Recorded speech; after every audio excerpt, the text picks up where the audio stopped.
দেশে ২৪ ঘন্টায় আরও ২৮ জনের মৃত্যু, আক্রান্ত ১,৭৬৪। করোনা পরীক্ষায় অনলাইন রেজিস্ট্রেশন, জটিলতা কমেছে বিএসএমইউতে। কাল থেকে চলবে ৮ জোড়া আন্তনগর ট্রেন, বাস ভাড়া ৮০% বাড়ানোর সুপারিশ। লিবিয়া হত্যাকাণ্ডে শোকের মাতম দেশের ২৬টি পরিবারে।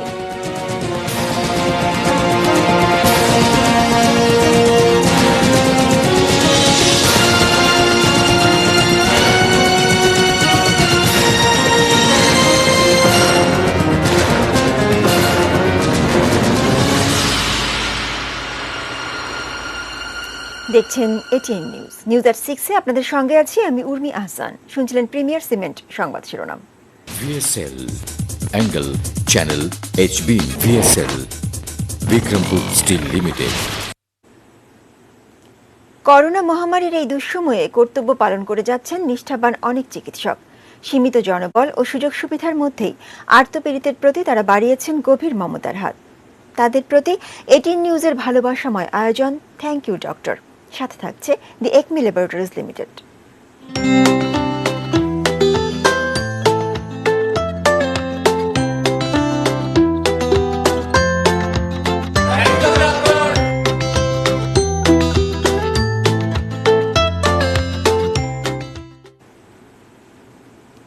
দেখতে প্রতিদিনই চোখ রাখুন এটিএন নিউজের পর্দায়। এবারে পুরো সংবাদ। করোনায় আক্রান্ত হয়ে আরও ২৮ জনের মৃত্যু হয়েছে। এর মধ্যে ২৫ জন পুরুষ, ৩ জন নারী। এ পর্যন্ত ৬১০ জনের মৃত্যু হয়েছে। তবে ২৪ ঘন্টায় করোনা রোগী শনাক্ত হয়েছেন আগের দিনের চেয়ে একটু কম ১,৭৬৪ জন। দেশে করোনা রোগীর সংখ্যা পৌঁছেছে ৪৫,০০০-এর কাছাকাছি। শনিবার দুপুরে অনলাইন ব্রিফিংয়ে এই তথ্য জানায় স্বাস্থ্য অধিদপ্তর। ইমরান হোসেন সুমনের রিপোর্ট। প্রাণঘাতী করোনা ভাইরাস সংক্রমণের ১২ সপ্তাহ শেষ হলো বাংলাদেশে। সময়ের সঙ্গে পাল্লা দিয়ে বাড়ছে আক্রান্ত ও মৃতের সংখ্যা।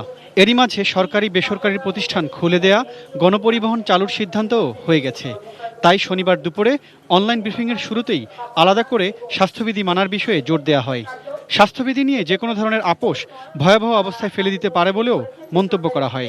হাত ধোয়ার ব্যবস্থা, দূরত্ব বজায় রাখার ব্যবস্থা এবং দূরত্ব বজায় রাখার জন্য প্রয়োজনীয় ব্যবস্থা গ্রহণ করা, থার্মোমিটার থাকা এবং যথেষ্ট পরিমাণে জীবাণুনাশক ব্যবহারের সুবিধা থাকা। মনে রাখতে হবে, জনগণের স্বাস্থ্যের নিরাপত্তা বিধানের উপায় আমাদের জনগণেরই হাতে এবং এই নিরাপত্তা ব্যবস্থাগুলো আমরা গ্রহণ করে আগামীকাল থেকে যে কর্মকাণ্ড শুরু হবে সেখানে আমরা নিরাপদ থাকতে পারি, সুরক্ষিত থাকতে পারি। ব্রিফিংয়ে জানানো হয়, দেশের অর্ধশত ল্যাবে ২৪ ঘন্টায় করোনা নমুনার যে পরীক্ষা হয়েছে তাতে ২৮ জনের মৃত্যু হয়েছে। এটি একদিনে সর্বোচ্চ মৃত্যুর রেকর্ড। এর মধ্য দিয়ে ৬০০ ছাড়ালো মৃতের সংখ্যা। গত ২৪ ঘন্টায় মৃত্যুবরণ করেছেন ২৮ জন এবং এ পর্যন্ত মৃত্যু ৬১০ জন। শনাক্ত বিবেচনায় মৃত্যুর হার ১.৩৭%। হসপিটালে মৃত্যুবরণ করেছেন ২৬ জন এবং বাসায় মৃত্যুবরণ করেছেন ২ জন। এ সময়ে করোনা রোগী শনাক্ত হয়েছেন আরও ১,৭৬৪ জন। দেশে মোট আক্রান্তের সংখ্যাও ৪৫,০০০-এর কাছাকাছি। যা নমুনা পরীক্ষা হয়েছে তাতে ২৪ ঘন্টায় শনাক্ত হয়েছে ১,৭৬৪ জন। এ পর্যন্ত শনাক্ত ৪৪,৬০৮ জন। শনাক্তের হার ২৪ ঘন্টার রিপোর্ট অনুযায়ী শনাক্তের হার ১৭.৬৬%। আক্রান্ত এবং যারা মারা গেছেন তাদের পরিসংখ্যানটাও অন্য দিনের মতোই।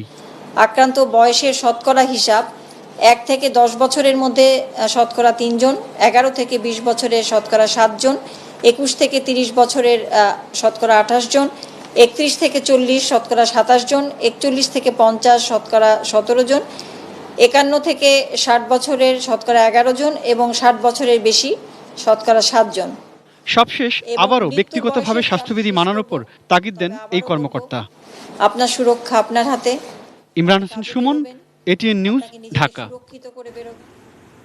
অনলাইনে রেজিস্ট্রেশন চালুর পর করোনা পরীক্ষায় ভোগান্তি কমেছে বঙ্গবন্ধু শেখ মুজিব মেডিকেল বিশ্ববিদ্যালয় হাসপাতালে। তবে নমুনা পরীক্ষায় আসা সাধারণ মানুষ আরও কিছু পরামর্শ দিয়েছেন। আরিফ জামালের রিপোর্টে বিস্তারিত। দীর্ঘ লাইন, অনিশ্চয়তা নিয়ে অপেক্ষা, করোনা পরীক্ষা শুরুর পর এমন অবস্থা ছিল রাজধানীর বঙ্গবন্ধু শেখ মুজিব মেডিকেল বিশ্ববিদ্যালয় হাসপাতালে। অসুস্থ শরীর নিয়ে ঘন্টার পর ঘন্টা অপেক্ষা করেও করোনা পরীক্ষা করতে না পারার অভিযোগও ছিল। কিন্তু এখন অবস্থা পাল্টেছে। বিএসএমএমইউতে করোনা পরীক্ষা করতে হাসপাতালের ওয়েবসাইটে গিয়ে অনলাইনে রেজিস্ট্রেশন করতে হয় আগে। যারা রেজিস্ট্রেশন করতে পারবেন তারাই আসবেন নির্দিষ্ট সময়ে। 5টা ঘন্টায় আমরা ঘন্টা বেসিস করে দেওয়া, 9টা থেকে 10টা, 10টা থেকে 11টা, 11টা থেকে 12টা, 12টা থেকে 1টা, 1টা থেকে 2টা, পার আওয়ার ঘন্টায় 60টা করে, 5 ঘন্টায় 300। জরুরি রোগীর ক্ষেত্রে অবশ্য নিয়ম কিছুটা শিথিল। যারা শ্বাসকষ্ট নিয়ে ভুগতেছে, হুইল চেয়ারে আসতেছে বা কেমো দেওয়ার জন্যে, ডায়ালাইসিসের জন্যে খুব বাজে অবস্থার মধ্যে আছে, তাদেরকে আমরা বিশেষ বিবেচনায় কোনো ছাড়া, রিকোয়েস্ট ছাড়া, কোনো কিছু ছাড়া আমরা তাদেরকে দিয়ে হুইল চেয়ারে বসায়, যাকে দরকার হুইল চেয়ার তাকে হুইল চেয়ার দিচ্ছি, দিয়ে নিয়ে তাদেরকে আমরা প্রায়োরিটি বেসে দিয়ে দিচ্ছি, শিশুদেরকে, প্রেগনেন্ট মহিলাদেরকে। অনলাইন রেজিস্ট্রেশন নিয়ে ইতিবাচক মনোভাব দেখিয়েছেন বিএসএমএমইউতে আসা মানুষজন। আমার আব্বা ঢাকা মেডিকেলে ছিলেন, তো মারা গেছেন ওইখানে। আমি আর আমার আম্মা 6 দিন ওনার সাথে ছিলাম, এই কারণে টেস্ট করাইতে আসছি। 10 তারিখ পরীক্ষা করেছি লাইনে, তখন রাতে 3টার সময় আসছি। তখন লাইনে অনেক মানুষ, অনেকে 12টা 1টা রাত্রে দাঁড়ায় থাকতে হইতো, অনেক লম্বা লাইন হইতো। রেজিস্ট্রেশনের সময় বাড়ানোর অনুরোধ জানিয়েছেন সাধারণ মানুষ যারা পরীক্ষা করতে আসছেন। যখন সার্ভারটা অন করে তখন থেকে খুবই সীমিত সময় থাকে, দেখা যাচ্ছে হাজার হাজার মানুষ ওইখানে অনলাইনে ওপেন করে বসে থাকে। নির্ধারিত যদি টাইম দেওয়া হতো এখান থেকে যে আপনার এই টাইমটাই অনলাইন করা যাবে, তাহলে হয়তো অনেকেরই বিভ্রান্তির মাঝখানে পড়তে হতো না। অনেকে সারা রাত বসে থাকে, সারাদিন বসে থাকে যে কখন ঢোকা যাবে। Arif Jamal, ATN news, Dhaka. এবারে এটিএন নিউজের নিয়মিত আয়োজন থ্যাংক ইউ ডক্টর, সাথে থাকছে দি একমি ল্যাবরেটরিজ লিমিটেড।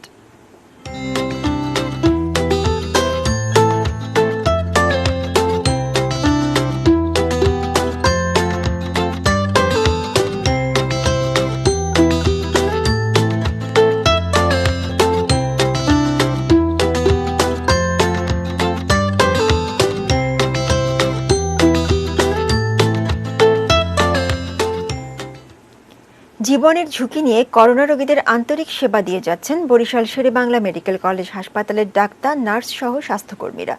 এরই মধ্যে হাসপাতালের 20 জন করোনা আক্রান্ত হয়েছেন, তবুও 24 ঘন্টা রোগীদের সেবা দিচ্ছেন তারা। বরিশাল প্রতিনিধি হুমায়ুন কবিরের রিপোর্ট। বরিশাল শেরেবাংলা মেডিকেল কলেজ হাসপাতালের করোনা ওয়ার্ডে এ পর্যন্ত 211 জন রোগী চিকিৎসা নিয়েছেন। সুস্থ হয়ে বাড়ি ফিরেছেন 26 জন। প্রতিদিনই করোনা উপসর্গ নিয়ে রোগী আসছেন হাসপাতালে। করোনা রোগীদের চিকিৎসা সেবা দিতে গিয়ে এরই মধ্যে হাসপাতালের ডাক্তার, নার্স সহ 20 জন স্বাস্থ্যকর্মী আক্রান্ত হয়েছেন। ঝুঁকি সত্ত্বেও দায়িত্ব ও মানবিক কারণে রোগীদের 24 ঘন্টা সেবা দিয়ে যাচ্ছেন তারা। মৃত্যু ঝুঁকি এটা, তারপরও আমরা মানবিক দিক থেকে এই করোনা যুদ্ধে সক্রিয়ভাবে অংশগ্রহণ করতে। আমরা স্বাস্থ্য সচেতন হিসাবে কাজ করি, আমরা নার্স, আমরা বুঝি, আমরা ভয় পাই না, আমরা ভয়কে জয় করতে জানি। হাসপাতালের পরিচালক জানান, পর্যাপ্ত সুরক্ষার অভাব ও জনবল সংকটেও দায়িত্বশীলতার সঙ্গে কাজ করছেন ডাক্তার, নার্স এবং স্বাস্থ্যকর্মীরা। এখনো কিন্তু অনেক পেশেন্ট আছে যারা কিন্তু বলে না তাদের এই জাতীয় কিছু আছে, বিভিন্নভাবে তারা গোপন করে। সেই কারণে কিন্তু আমাদের ডাক্তার, নার্সরা কিন্তু অনেক আক্রান্ত হয়েছে। আমাদের জনসংখ্যা আপনি কম, সেই ক্ষেত্রে আমরা যদি সবাই অসুস্থ হয়ে পড়ি তাহলে কিন্তু কাজটা কি করবে, রোগীদের সেবাটা কে দেবে? সেই ক্ষেত্রে আমরা আপনাদের জন্য আছে, আপনারা সচেতন না হলে আমরাও কিন্তু সচেতন থেকেও পার পাবো না। বরিশাল বিভাগের 6 জেলায় এ পর্যন্ত করোনা আক্রান্ত হয়েছেন 501 জন, মারা গেছেন 10 জন। শুক্লা সরকার, ডেস্ক রিপোর্ট, এটিএন নিউজ। শতকরা 80% ভাড়া বাড়ানোর সুপারিশ করে সোমবার থেকে শুরু হচ্ছে বাস চলাচল। আর পূর্বের ভাড়াতে স্বাস্থ্যবিধি মেনে ট্রেন ও লঞ্চ চলবে রোববার থেকে। করোনার সংক্রমণ রোধে দীর্ঘদিন বন্ধ থাকার পর অবশেষে শর্ত সাপেক্ষে সীমিত আকারে চালু হচ্ছে গণপরিবহন। শফিকুল হকের রিপোর্ট। 31 মে থেকে সীমিত আকারে গণপরিবহন চলাচলের অনুমতি দিয়েছে সরকার। মানতে হবে স্বাস্থ্যবিধি, রাখতে হবে সামাজিক দূরত্ব। এছাড়াও করোনার সংক্রমণ রোধে শর্ত দেওয়া হয়েছে গণপরিবহন চলাচলের ক্ষেত্রে। সামাজিক দূরত্ব রাখতে যাত্রী সংখ্যা কমানোর বিকল্প নেই। এজন্যই বাস মালিকদের নিয়ে ভাড়া নির্ধারণ কমিটির এই বৈঠক।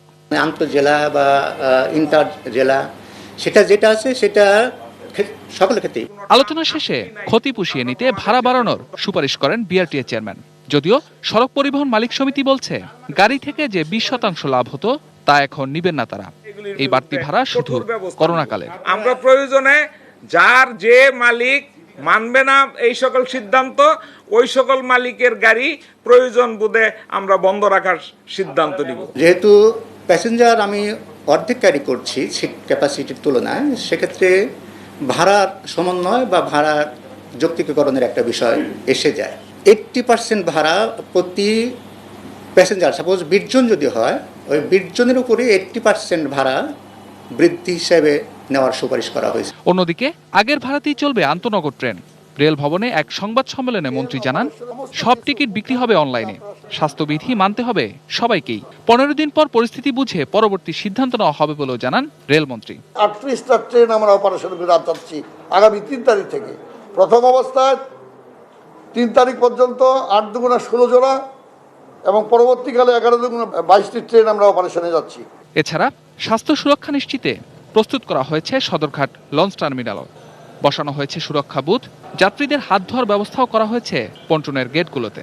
লঞ্চ মালিকরা তাদের যে স্টাফ, লঞ্চের staff, master, driver, crew, cabin boy, তাদের সুরক্ষার জন্যই তো আসলে স্বাস্থ্যবিধি মেনে চলতে হবে, তাই না? এবং তারা একমত পোষণ করেছেন। শফিকুল হক, এটিএন নিউজ, ঢাকা। রাজধানীতে ফিরছে কর্মজীবী মানুষ। গণপরিবহন না থাকায় ভাড়া চালিত গাড়িতে দীর্ঘ পথ পাড়ি দিতে হয়েছে তাদের। সংক্রমণের ঝুঁকি আর বাড়তি ভাড়ার সমন্বয় করতে গিয়ে সামাজিক দূরত্ব মাথায় রাখার ফুরসত হয়নি অনেকের। তবু কর্মহীনতার দিন শেষে আবারও কাজে ফিরেই লড়াইটা জিততে চান তারা। ফেরদৌস রহমানের রিপোর্ট। ঢাকার প্রবেশমুখ আব্দুল্লাপুর। এ যেন 3 মাস যানজটহীন ফাঁকা রাজধানীর আগের রূপে ফেরার আভাস। করোনা সংক্রমণ রোধে স্বেচ্ছাবন্দিত্বের সময় শেষ, ফিরতে হবে কাজে। এই ফেরার দীর্ঘ পথে নানা ঝক্কি। কেউ কেউ ভাড়া করা মাইক্রোবাসে, কেউ বা আবার ভেঙে ভেঙে ফিরেছেন। মোটরসাইকেলে পরিবার পরিজন নিয়েও এসেছেন অনেকে। রাজধানীর প্রবেশমুখে এখন ঢাকামুখী মানুষের দীর্ঘ লাইন। প্রাইভেট কার ঠিক করছিলাম যে আমাদের গাবতলী পর্যন্ত নামাই দিবে, কিন্তু চান্দুরা আসার পর বলে যে পুলিশ চেকপোস্ট ভিতরে ঢোকা যাবে না। চান্দুরা থেকে রিক্সা, ভ্যান, অটো এভাবে এই পর্যন্ত। অনেকদিন যাবত তো বন্ধ, যদি খোলে যোগ দিব। আমরা তো প্রায় 4 মাস যাবত আসিও না। বাস তো চলতেছে না, আপনার আসা লাগতেছে ট্রাক পাইলে ট্রাকে আসা লাগতেছে, না হলে সিএনজি, তারপর মাইক্রো, এরপর ফেরিতে, তারপরে গাড়িতে।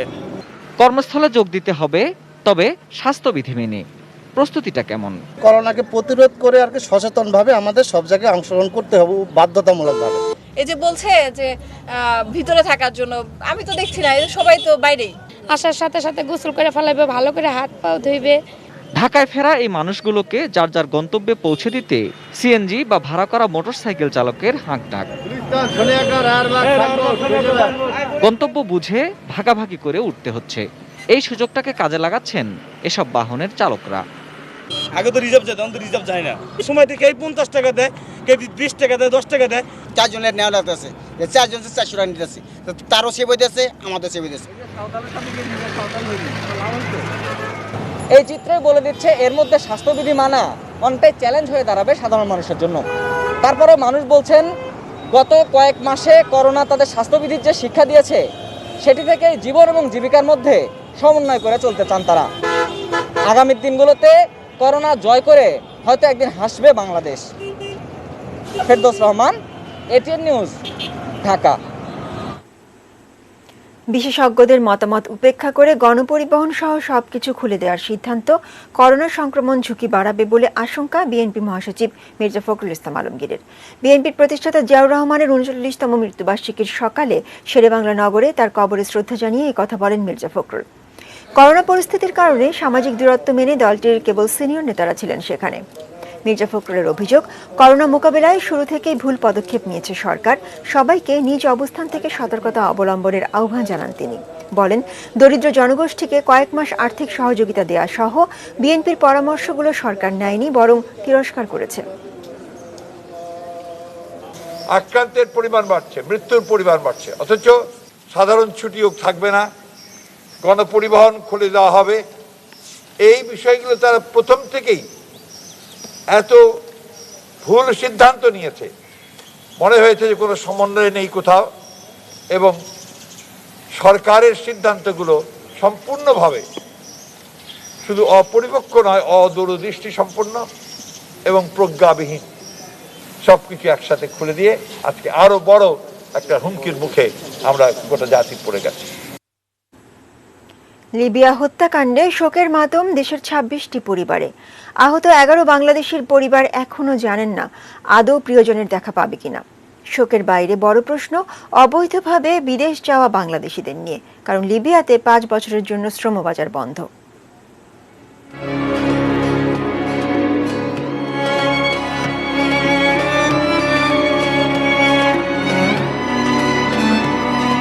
গোটা দুনিয়া যখন করোনা যুদ্ধে, তখন মধ্যপ্রাচ্যের যুদ্ধটা অন্য। তাকবীর, আল্লাহু আকবার, তাকবীর, আল্লাহু আকবার, ইল্লা বিসমিল্লাহ।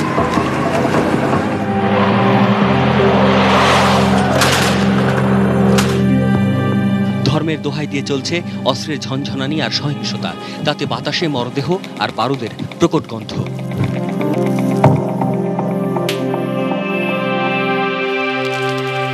করোনা কালের আগেই লাখ লাখ বাঙালি প্রবাসে গেছেন ভাগ্য বদলের তাড়নায়।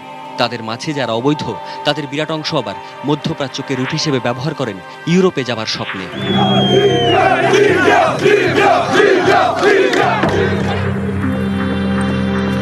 এই স্বপ্ন থেমে যায় কখনো কখনো, যার সবশেষ বলি লিবিয়ার ২৬ বাংলাদেশি। এমন মৃত্যুতে হতবাক বাংলাদেশ, চোখের জলে এক সাগর বেদনা নিহতদের পরিবারে। প্রাণ হারিয়েছেন এক মাদারীপুরের ১৬ জন। ২৬ জন তো বাঙালি মারা গেছে, ওর ভিতরে আছে না যে ১১ জন হসপিটালে আছে, এর ভিতরে আছে আমরা জানি না। তোমারে আমি পানির মতন লিবিয়ে পৌঁছে দেবো, তোমার গায়ে বাতাস লাগবে না।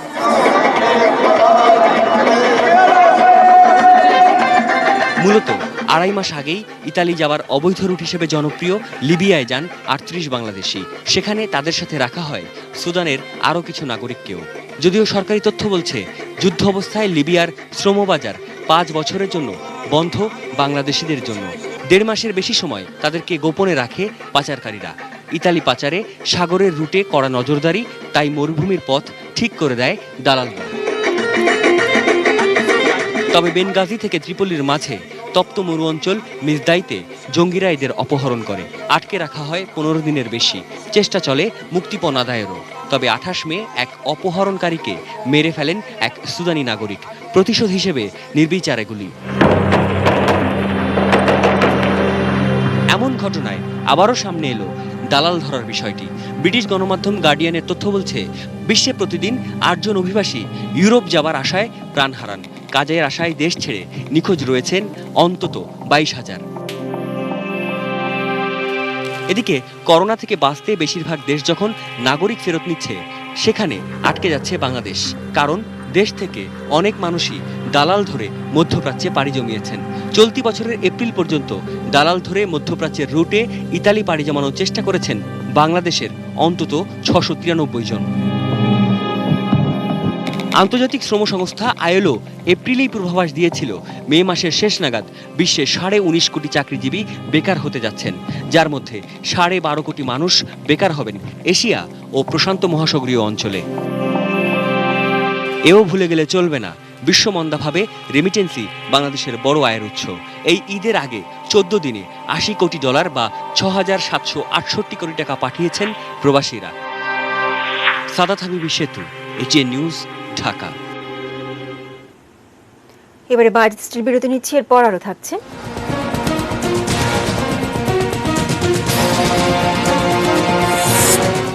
বসলো পদ্মা সেতুর ৩০তম স্প্যান, দৃশ্যমান ৪.৫ কিলোমিটার।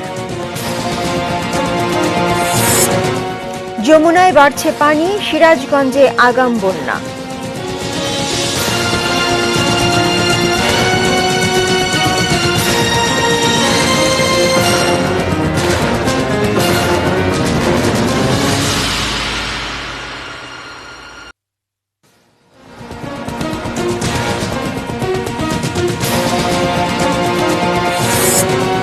দেশে ২৪ ঘন্টায় আরো ২৮ জনের মৃত্যু, আক্রান্ত ১,৭৬৪।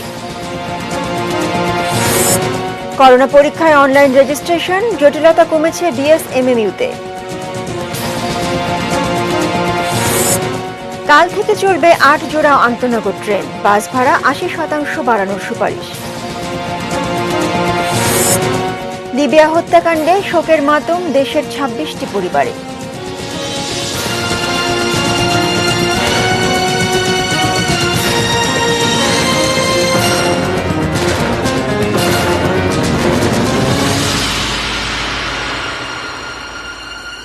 বিরতির পর আবারও আমন্ত্রণ জানাচ্ছি নিউজ এট 6-এ প্রিমিয়ার সিমেন্ট সংবাদ শিরোনাম শুনছিলেন।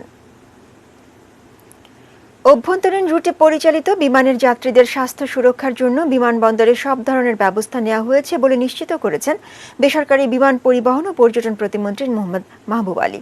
তিনি বিমানে ভ্রমণ করার সময় যাত্রীদের যথাযথ স্বাস্থ্যবিধি অনুসরণ ও সামাজিক দূরত্ব নিশ্চিত করতে অনুরোধ জানিয়েছেন। প্রতিমন্ত্রী শনিবার হযরত শাহজালাল আন্তর্জাতিক বিমানবন্দরের অভ্যন্তরীণ টার্মিনালে সকল স্বাস্থ্যবিধি অনুসরণ করে ফ্লাইট পরিচালনার প্রস্তুতি দেখতে গিয়ে এসব কথা বলেন। বাংলাদেশ বেসামরিক বিমান চলাচল কর্তৃপক্ষ যাত্রীদের সুরক্ষায় কি পদক্ষেপ নিয়েছে তার খোঁজ খবর নিয়ে অভ্যন্তরীণ টার্মিনালের নবনির্মিত বর্ধিতাংশ পরিদর্শন করেন প্রতিমন্ত্রী।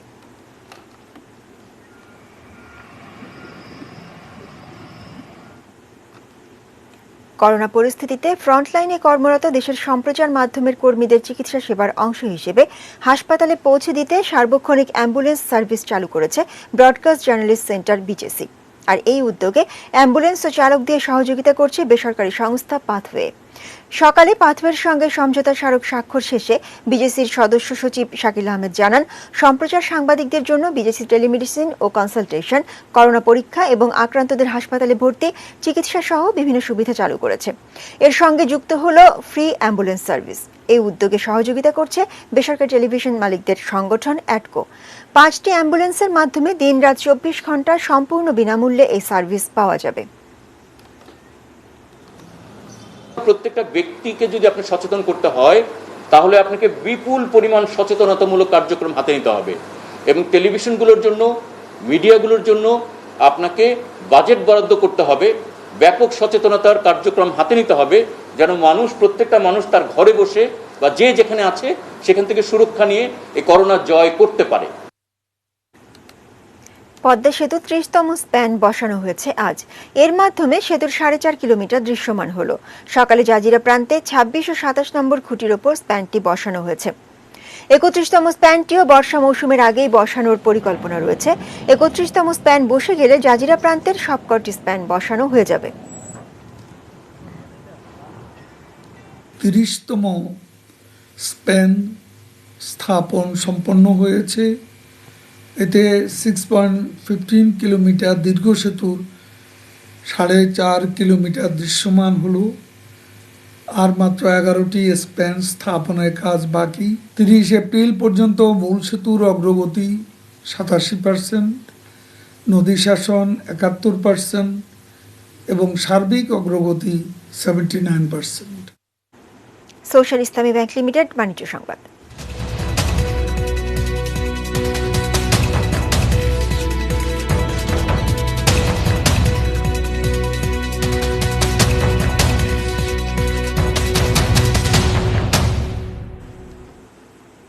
সিরাজগঞ্জে গত 8 দিনে বৃদ্ধি পেয়েছে যমুনা নদীর 12 ফুট পানি।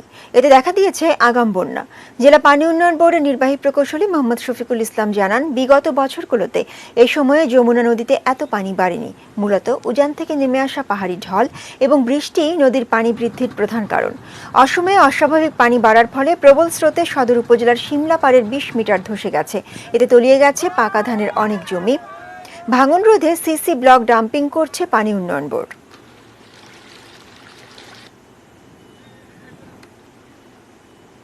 করোনা ভাইরাস মহামারীর কারণে যুক্তরাষ্ট্রে বড় রকমের কর্মী ছাঁটাইয়ের পর দেশটিতে বেকারত্ব সুবিধার জন্য আবেদনকারীর সংখ্যা 4 কোটি ছাড়িয়ে গেছে।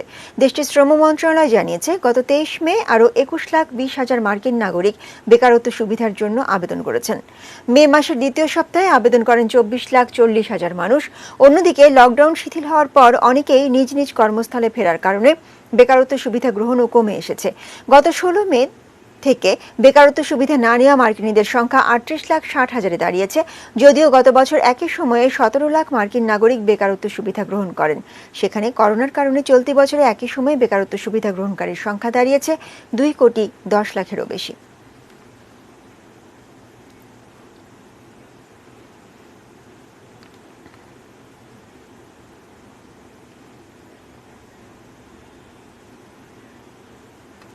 মেটাল প্রেজেন্টস কৃষি সংবাদ, সুজলা সুফলা।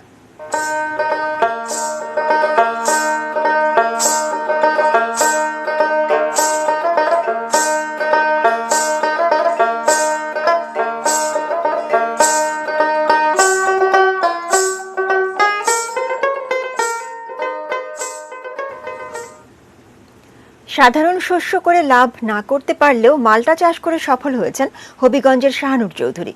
তার এই সফলতা সেখানকার কৃষকদের অনুপ্রেরণা দেবে বলে মনে করছে স্থানীয় কৃষি বিভাগ। হবিগঞ্জ প্রতিনিধি আব্দুল আলিমের পাঠানো তথ্য ও ছবিতে ডেস্ক রিপোর্ট। চুনারুঘাটের মখনাবাদ গ্রামের এই বাগানে ঝুলছে অসংখ্য কাঁচা পাকা মাল্টা। এমন দৃশ্য চোখের ক্ষুধাই মেটায় না, একই সাথে মনও ভরিয়ে দেয়। 3 বছর আগে 1.5 বিঘা জমিতে 250টি মাল্টার চারা লাগান শাহানুর।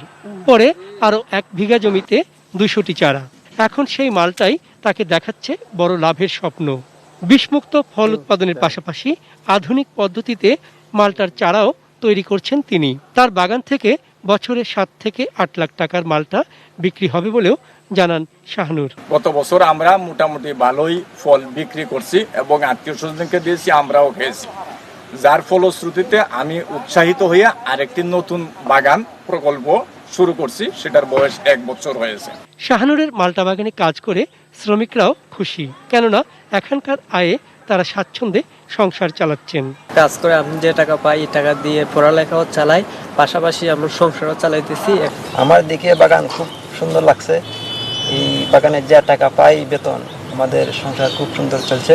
শুধু কৃষক নয়, যাদের বাড়ির পাশে একটুখানি জমি আছে তারাও মাল্টা ও অন্যান্য ফলের বাগান করে লাভবান হতে পারেন বলে মনে করেন এই কৃষি কর্মকর্তা। আমরা হিসাব করে দেখেছি যে আগামী 10 বছরে এই বাগান থেকেই খরচ বাদ দিয়ে প্রায় 50 লাখ টাকা লাভ থাকবে। তো আমরা যদি এইভাবে সারা বাংলাদেশে করতে পারি তাহলে আমাদের বৈদেশিক মুদ্রা অনেক সাশ্রয় হবে, বিদেশ থেকে আমদানি করা লাগবে না। চন্দন পাল, ডেস্ক রিপোর্ট, এটিএন নিউজ। আবারও বাইরের স্টিল বিরতির পর আরও থাকছে।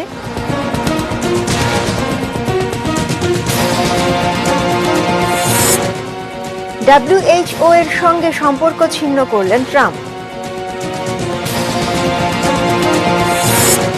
পারিশ্রমিকে সবাইকে ছাড়িয়ে ফেডারার।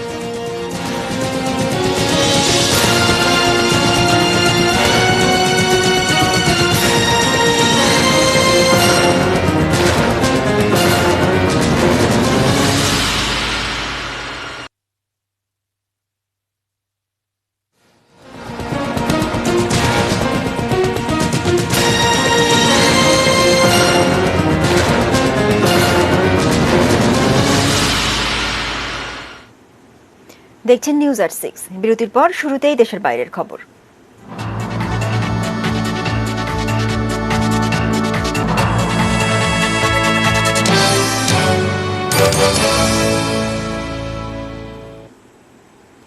বিশ্ব স্বাস্থ্য সংস্থা WHO এর সঙ্গে সব ধরনের সম্পর্ক ছিন্ন করার আনুষ্ঠানিক ঘোষণা দিয়েছেন মার্কিন প্রেসিডেন্ট ডোনাল্ড ট্রাম্প।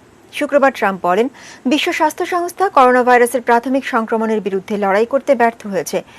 WHO যুক্তরাষ্ট্রের অনুরোধ রক্ষা করতে এবং প্রয়োজনীয় পদক্ষেপ নিতে ব্যর্থ হওয়ায় সংস্থাটির সঙ্গে সম্পর্ক রাখা যাবে না। এছাড়া করোনা ভাইরাস ইস্যুতে আবারও বেজিংকে আক্রমণ করে ট্রাম্প বলেন, কোভিড-19 চীনের দেয়া সবচেয়ে বাজে উপহার। ট্রাম্প বলেন, করোনা ভাইরাসের কারণে অসংখ্য মানুষের প্রাণহানি ঘটেছে এবং অর্থনীতির গভীর ক্ষতি হয়েছে। এর আগে বিশ্ব স্বাস্থ্য সংস্থা WHO-কে চীনের হাতের পুতুল বলে উল্লেখ করেন মার্কিন প্রেসিডেন্ট ট্রাম্প।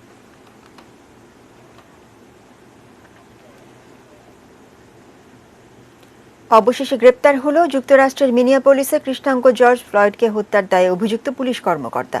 বিবিসি জানায়, শুক্রবার দারেক চাউভিন নামে মিনিয়াপোলিস পুলিশের ওই কর্মকর্তাকে গ্রেপ্তার করে জেলে পাঠানো হয়েছে। গত সোমবার 46 বছর বয়সী কৃষ্ণাঙ্গ ফ্লয়েডকে শ্বেতাঙ্গ পুলিশ কর্মকর্তা দারেক চাউভিন যেভাবে অত্যাচার করে সেই ভিডিও চিত্র ভাইরাল হলে মিনিয়াপোলিস সহ লস অ্যাঞ্জেলস, ডেনভার ও সেন্ট পলস শহরেও বিক্ষোভ ছড়িয়ে পড়ে। বিক্ষোভকারীরা ফ্লয়েডের নামে স্লোগান দিচ্ছে এবং বলছে, আমি শ্বাস নিতে পারছি না। মিনিয়াপোলিসের আইন শৃঙ্খলা পরিস্থিতি নিয়ন্ত্রণে আনতে বিশেষ বাহিনী, মার্কিন ন্যাশনাল গার্ড সদস্যদের মোতায়েন করা হয়েছে। ভাইরাল হওয়া ওই ভিডিওতে দেখা যায়, নিরস্ত্র ফ্লয়েডকে মাটিতে ফেলে এক শ্বেতাঙ্গ পুলিশ কর্মকর্তা তার ঘাড় হাঁটু দিয়ে চেপে রেখেছে। ফ্লয়েড কাকুতি মিনতি করলেও তাকে রেহাই দেয়নি ওই পুলিশ সদস্য। পরে হাসপাতালে নিয়ে যাওয়া হলে ডাক্তাররা ফ্লয়েডকে মৃত ঘোষণা করেন। এই ঘটনার দারেক চাউভিন সহ 4 পুলিশ সদস্যকে বরখাস্ত করেছে কর্তৃপক্ষ।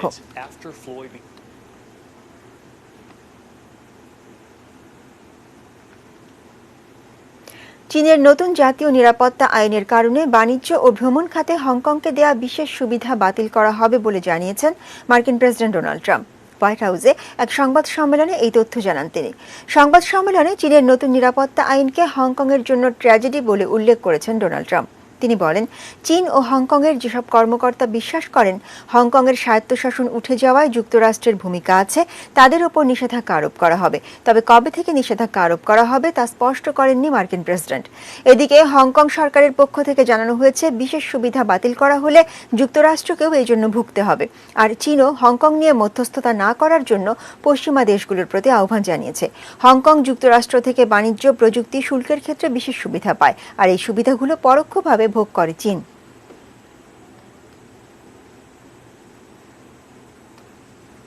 প্রায় 2 মাস বন্ধ থাকার পর সৌদি আরবে মক্কা ছাড়া সব মসজিদ খুলে দেওয়া হচ্ছে আগামীকাল। শুক্রবার মসজিদ খোলার অনুমোদন দিয়েছেন সৌদি বাদশাহ সালমান বিন আব্দুল আজিজ। দেশটির সংবাদ মাধ্যম জানিয়েছে, মক্কা ছাড়া সৌদি আরবের সব এলাকার মসজিদের দরজাই রোববার থেকে খোলা থাকবে। করোনা নিয়ন্ত্রণে জারি করা কারফিউ শিথিলের অংশ হিসেবে এই সিদ্ধান্ত নিয়েছে কর্তৃপক্ষ। তবে মসজিদে নামাজ পড়ার ক্ষেত্রে ধারণ ক্ষমতার 40% পর্যন্ত মুসল্লির সংখ্যা সীমিত করা হয়েছে। এছাড়া কড়া স্বাস্থ্য সতর্কতা মেনেই মসজিদে প্রবেশ করতে হবে সবাইকে। দেশের বিভিন্ন মসজিদ পরিদর্শন শেষে দেশটির ইসলাম বিষয়ক মন্ত্রী আব্দুল লতিফ বিন আব্দুল আজিজ বলেছেন, মসজিদগুলোকে ভালোভাবে জীবাণুমুক্ত করা হয়েছে। সার্বিক প্রস্তুতিতে তিনি সন্তুষ্ট।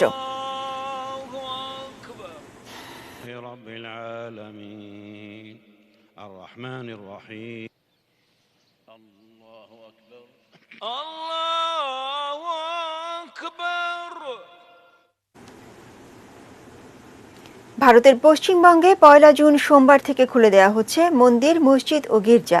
আর 8 জুন থেকে খুলছে অফিস।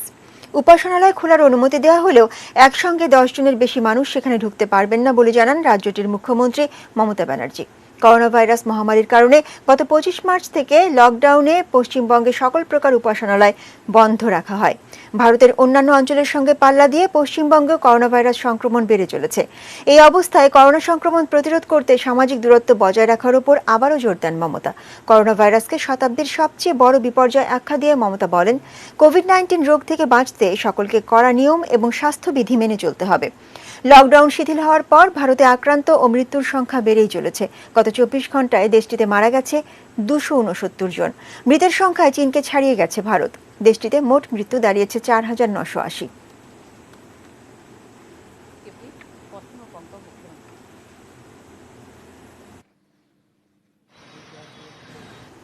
এবারে খেলার খবর।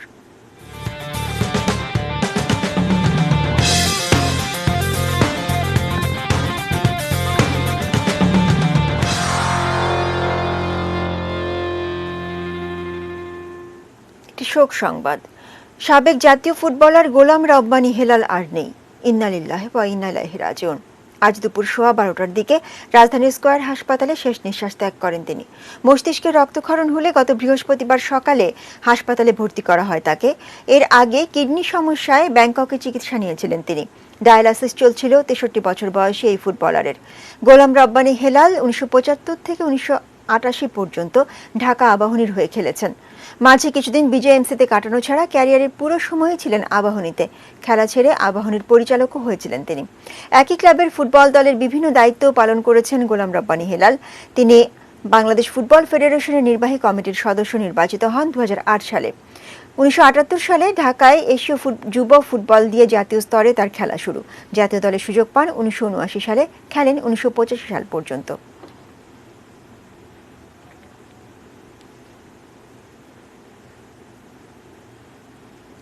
রোনালদো মেসিকে ছাপিয়ে প্রথমবার বিশ্বের সর্বোচ্চ পারিশ্রমিক পাওয়া ক্রীড়াবিদ হলেন সুইজারল্যান্ডের টেনিস তারকা Roger Federer.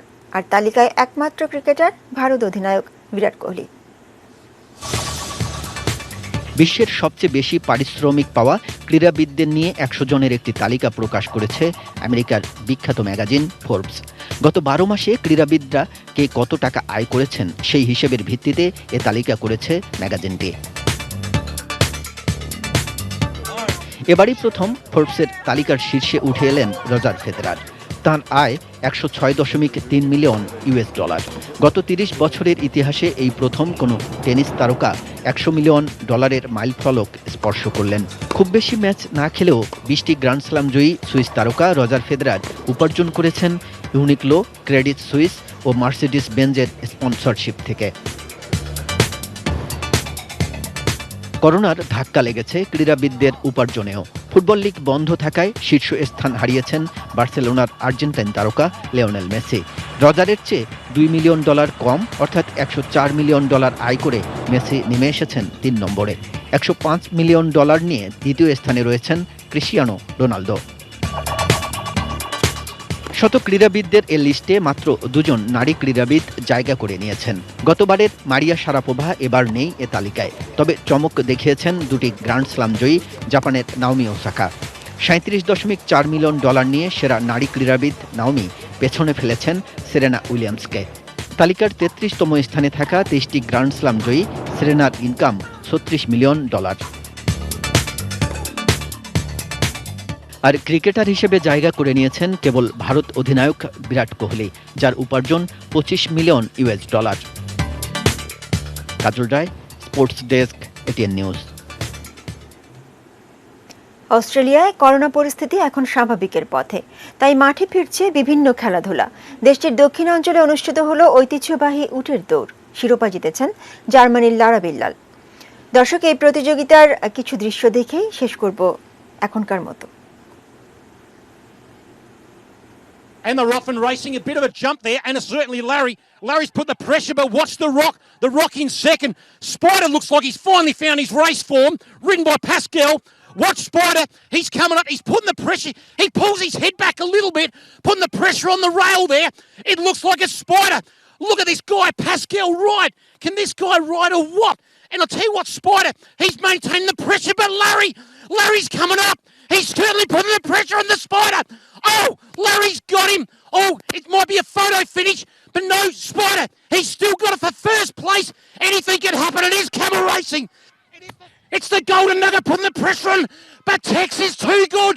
Ladies and gentlemen, Tex taking out the cup. Golden Nugget into second, and Tim Tab into third. What a fantastic race. Fourth is Panikin. 4 years, a ribbon. Well done. That's German style. Don't spill a drop. We hope to see you out. শেষ করার আগে এক নজরে premier cement শিরোনামগুলো জানিয়ে দিচ্ছি আরো একবার।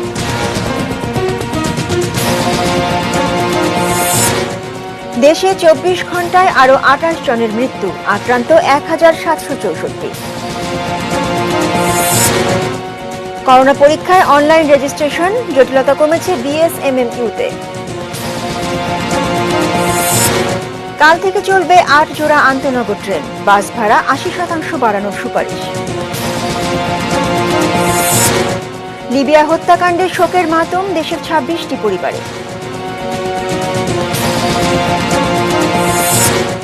বসল পদ্মা সেতুর 30তম স্প্যান, দৃশ্যমান 4.5 কিলোমিটার।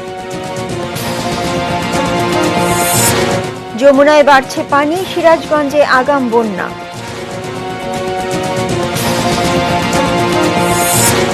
WHO এর সঙ্গে সম্পর্ক ছিন্ন করলেন ট্রাম্প। এবং পারিশ্রমিকে সবাইকে ছাড়িয়ে ফেডারার।